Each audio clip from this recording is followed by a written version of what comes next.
pouvait imaginer en 2016 un Patrice Talon candidat à l'élection présidentielle? Qu'il vous souvienne qu'à quelques encablures de l'élection, c'était l'homme qui était traîné devant les tribunaux. Son frère et ami, alors président de la République, Boni Yayi, et lui ne s'entendaient pas du tout.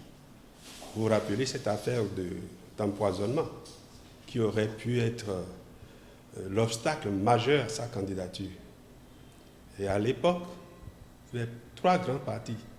Le Parti du Renouveau démocratique, les forces Cori pour un Bénin émergent et la Renaissance du Bénin avaient fait bloc derrière le Yovo dont on parlait, notre compatriote Lionel Zinsou. Face à Patrice Talon, qui aurait pu imaginer que le candidat de la toute-puissance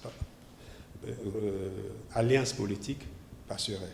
Pourtant, quand Dieu écrit dans votre destin que quelque chose vous revient, tout peut aller contre vous, on triomphe. Et tout le monde disait Patrice Talon à Bono, Patrice Talon à Bono. Excusez-moi de peu, je n'insulte pas le peuple, mais dans sa grande majorité, le peuple béninois aime la facilité. Et donc, Agbono signifiait pour les Béninois celui qui détient la manne financière et dès qu'il viendrait au pouvoir, tout le monde pourra en prendre un peu. Erreur.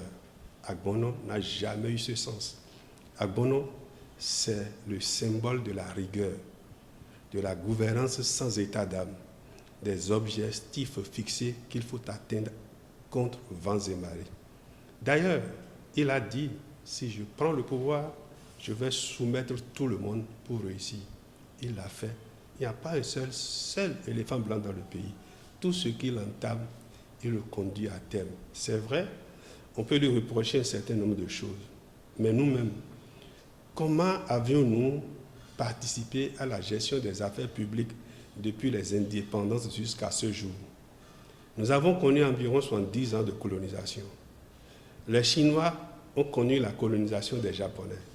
Mais vous n'entendrez jamais les Chinois se plaindre des Japonais.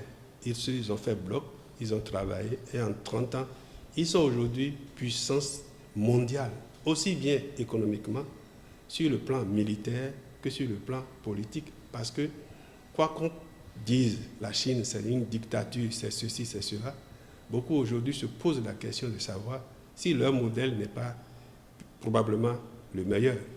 Alors Agbono n'est pas synonyme de distribution d'argent, de décaissement à fonds perdus. D'ailleurs, quelqu'un avait dit en 2016, s'il donnait 1% de ce qu'il a au peuple, ce peuple se sentirait mieux. Mais il ne s'agit pas d'aumône. Chacun doit se retrousser les manches et travailler. Je regrette qu'aujourd'hui, il y ait peu de débouchés. Il faut faire en sorte que chaque citoyen qui s'investit réellement et travaille puisse gagner à la sueur de son front.